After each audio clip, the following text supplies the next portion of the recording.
Hello, my name is Liam Macik, and I'm coming to you with another edition of Prime Stage Stories.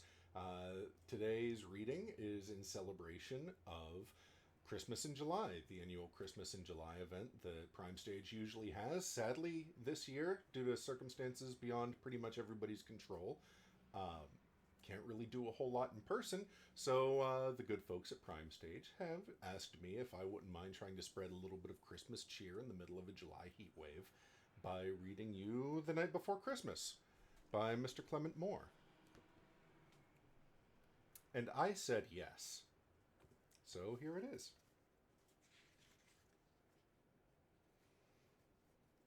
'Twas the night before Christmas, when all through the house not a creature was stirring, not even a mouse. The stockings were hung by the chimney with care in hopes that St. Nicholas soon would be there. The children were nestled all snug in their beds, while visions of sugar plums danced in their heads, and Mamma in her kerchief and I in my cap had just settled down for a long winter's nap. When out on the lawn there arose such a clatter that I sprang from my bed to see what was the matter. Away to the window I flew like a flash, tore open the shutters and threw up the sash.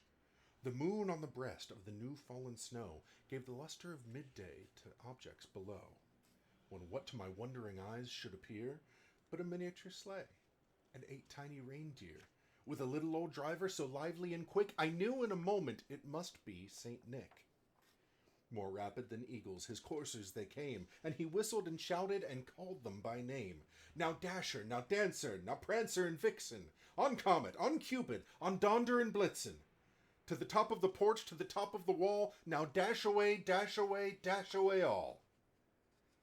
As dry leaves that before the wild hurricane fly, when they meet with an obstacle, mount to the sky, so up to the housetop the coursers they flew, with a sleigh full of toys, and St. Nicholas too.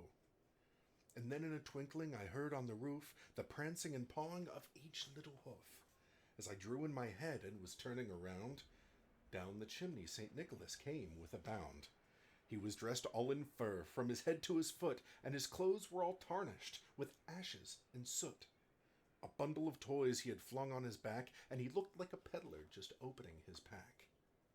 His eyes, how they twinkled.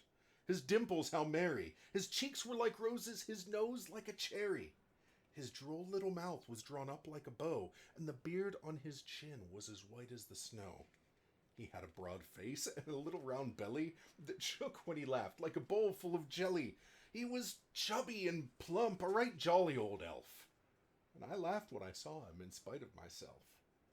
A wink of his eye and a twist of his head soon gave me to know I had nothing to dread. He spoke not a word, but went straight to his work, and filled all the stockings, and then turned with a jerk, and laying a finger aside of his nose, and giving a nod, up the chimney he rose. He sprang to his sleigh, to his team gave a whistle, and away they all flew like the down of a thistle. But I heard him exclaim, as he drove out of sight, "Happy Christmas to all, and to all a good night." Merry Christmas in July.